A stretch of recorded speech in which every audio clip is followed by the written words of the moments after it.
ماہرین کا کہنا ہے کہ اقتصادی طور پر انحصار کرنے والا ملک پاکستان سعودی عرب سے اختلافات زیادہ دیر تک برداشت نہیں کر سکتا اور تعلقات میں یہ دوری جلد ختم ہو جائے گی۔ پاکستان میں منگل 11 اگست کو اقلیتوں کا قومی دن منایا جا رہا ہے۔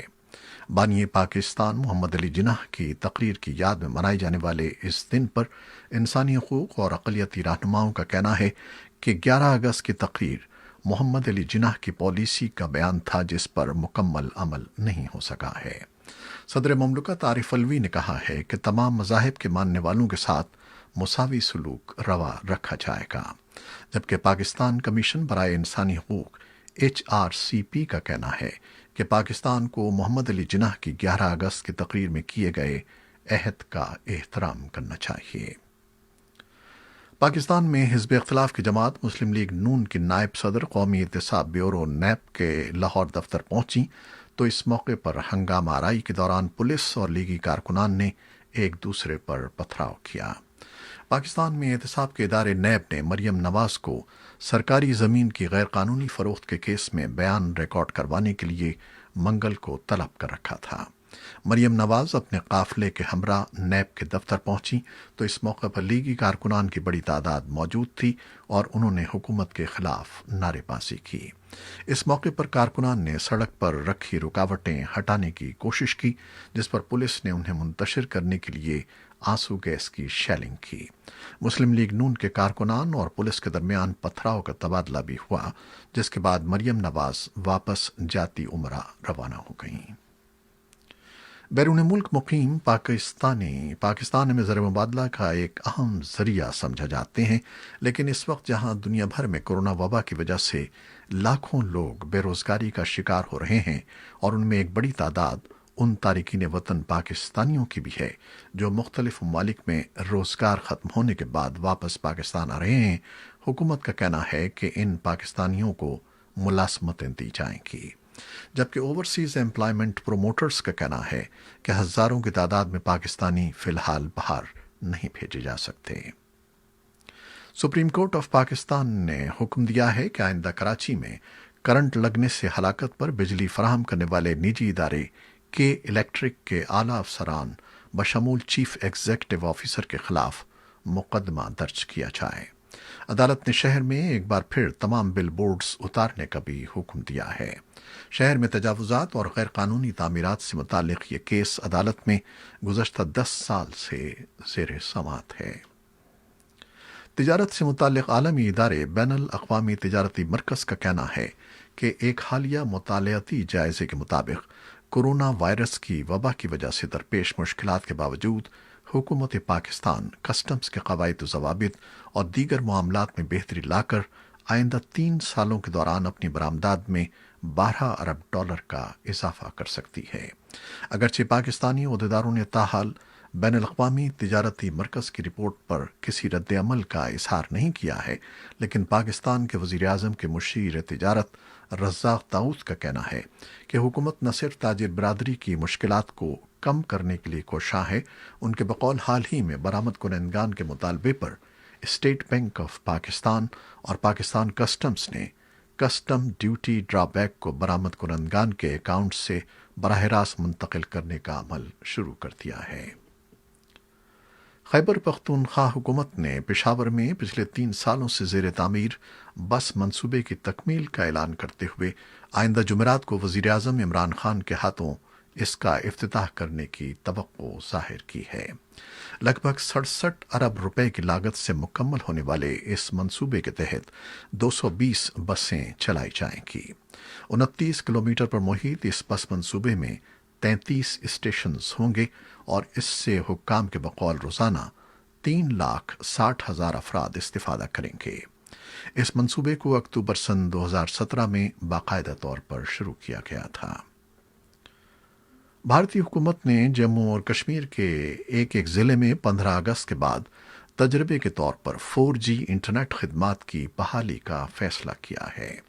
یہ بات اس نے منگل کے روز سپریم کورٹ کو بتائی ہے، لیکن یہ بحالی بین الاقوامی سرحد یا کنٹرول لائن کے آس پاس کے علاقوں میں نہیں ہوگی، بلکہ جن علاقوں میں عسکریت پسندی کی سرگرمیاں کم ہیں وہاں 4G انٹرنیٹ خدمات بحال کی جائیں گی۔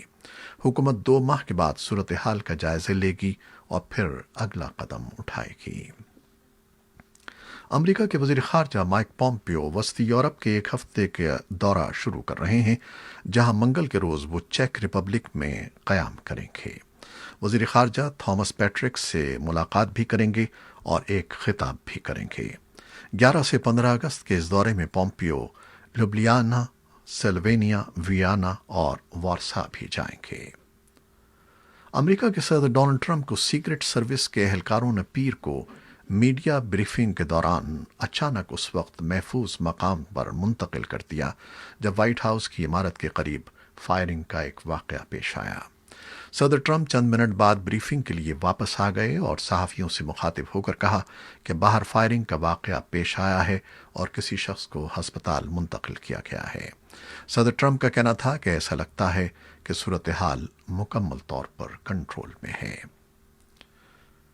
لبنان کی حکومت نے منگل کے ہلاکت خیز اور تباہ کن دھماکے کے بعد پھوٹ پڑنے والے احتجاجی مظاہروں کے نتیجے میں استعفیٰ دے دیا ہے۔ اس بات کا اعلان لبنان کے وزیر اعظم نے پیر کی رات کو کیا۔ وزیر اعظم حسان دیاب نے ٹیلی ویژن پر نشر کی جانے والی اپنی تقریر میں کہا کہ میں اس حکومت کے مستعفی ہونے کا اعلان کرتا ہوں۔ حکومت کے مستعفی ہونے کا فیصلہ کئی وزیروں اور قانون سازوں کے استعفوں کے بعد ہوا ہے۔ ان کے استعفوں کے باوجود پوری حکومت کی برطرفی کے مطالبے جاری تھے اور اس دوران ہفتے اور اتوار کے بڑے پیمانے پر مظاہرے بھی ہوئے ہیں۔ دارالحکومت بیروت میں اتوار کو دوسرے روز بھی احتجاج کا سلسلہ جاری رہا۔ مظاہرین نے پارلیمنٹ ہاؤس جانے والی شاہراہ پر احتجاج کیا، جنہیں منتشر کرنے کے لیے پولیس نے آنسو گیس استعمال کی۔ گزشتہ ہفتے بیروت کی بندرگاہ پر ہونے والے طاقتور دھماکے میں اب تک 158 افراد کی ہلاکت کی تصدیق ہو چکی ہے، جبکہ 6000 سے زائد شہری زخمی ہیں۔ روس کے صدر ولادیمیر پوٹن نے کہا ہے کہ روس دنیا کا پہلا ملک ہے جہاں کووڈ-19 کی ویکسین کی رسمی منظوری دے دی گئی ہے۔ صدر پوٹن نے یہ اعلان منگل کے روز اپنی کابینہ کے وزراء سے ملاقات کے دوران کیا، جسے ٹیلی ویژن پر براہ راست دکھایا گیا۔ انہوں نے کہا کہ انہیں یہ بات معلوم ہے کہ یہ ویکسین انتہائی مؤثر ہے اور اس سے قوت مدافعت بہتر ہوتی ہے۔ انہوں نے بتایا کہ یہ ویکسین ماسکو کے گمالیہ انسٹی ٹیوٹ نے تیار کی ہے۔ روسی صدر نے کہا کہ تمام ضروری تجربات کے بعد یہ باور کر لیا گیا ہے کہ یہ ویکسین بالکل محفوظ ہے۔ انہوں نے کہا کہ ان کی بیٹی نے بھی ٹیسٹنگ کے ابتدائی مرحلے میں رضاکارانہ طور پر یہ ویکسین لی تھی۔ انہوں نے بتایا کہ ویکسین لینے کے بعد پہلے روز ان کی بیٹی کو ہلکا سا بخار ہوا تھا، تاہم دوسرے روز یہ بخار ختم ہو گیا۔ روسی حکام کا کہنا ہے کہ یہ ویکسین سب سے پہلے طبی عملے، اساتذہ اور خطرات کا شکار دیگر افراد کو دی جائے گی۔ ادھر چین کی بائیوٹیک کمپنی سائنو ویک نے اپنی تیار کردہ ویکسین کے انسانوں پر تجربات انڈونیشیا میں شروع کر دیے ہیں۔ کرونا ویک نامی اس ویکسین کی جانچ 1620 رضاکار مریضوں پر کی جائے گی۔ انڈونیشیا دنیا کا دوسرا ملک ہے جہاں کرونا ویک ویکسین کے تجربات کیے جا رہے ہیں۔ انڈونیشیا کا آتش فشاں پہاڑ سنابونگ پیر کو ایک بار پھر پھٹ پڑا اور اس کے دہانے سے نکلنے والا سیاہ دھواں، راکھ اور گرد و غبار 5 کلومیٹر کی بلندی تک پہنچ گیا۔ اس سے قبل ہفتے کے روز بھی سنابونگ پھٹا تھا، جس سے نکلنے والے دھوئیں نے آسمان کو سیاہ کر دیا تھا اور جزیرے سماٹرا پر زمین پر حد نگاہ نمایاں ہو گئی تھی۔ سماٹرا میں حکام نے لوگوں کو ہدایت کی ہے کہ وہ آتش فشاں سے 3 کلومیٹر دور رہیں۔ نیوزی لینڈ کرکٹ بورڈ کے چیف ایگزیکٹو ڈیوڈ وائٹ نے کہا ہے کہ پاکستان سمیت 4 ملکوں کے کرکٹ بورڈز نے دورہ نیوزی لینڈ کی تصدیق کی ہے۔ ڈیوڈ وائٹ نے منگل کو صحافیوں سے گفتگو کرتے ہوئے بتایا ہے کہ پاکستان، آسٹریلیا، ویسٹ انڈیز اور بنگلہ دیش کی ٹیموں کے دورے کے لیے انتظامات کیے جا رہے ہیں۔ انہوں نے کہا کہ 4 کرکٹ بورڈز کے ساتھ ان کا رابطہ ہوا ہے اور 4 بورڈز نے دورے کی حامی بھر لی ہے۔ یہ تھیں وہ خبریں جو فیس بک لائیو پر ہم نے آپ کے لیے پیش کی۔ ہماری ویب سائٹ اور یوٹیوب پر یہ بلیٹن پوسٹ کر دیا جاتا ہے، جسے آپ بعد میں بھی دیکھ سکتے ہیں۔ خالد حمید کو اب اجازت دیجیے گا۔ اللہ حافظ۔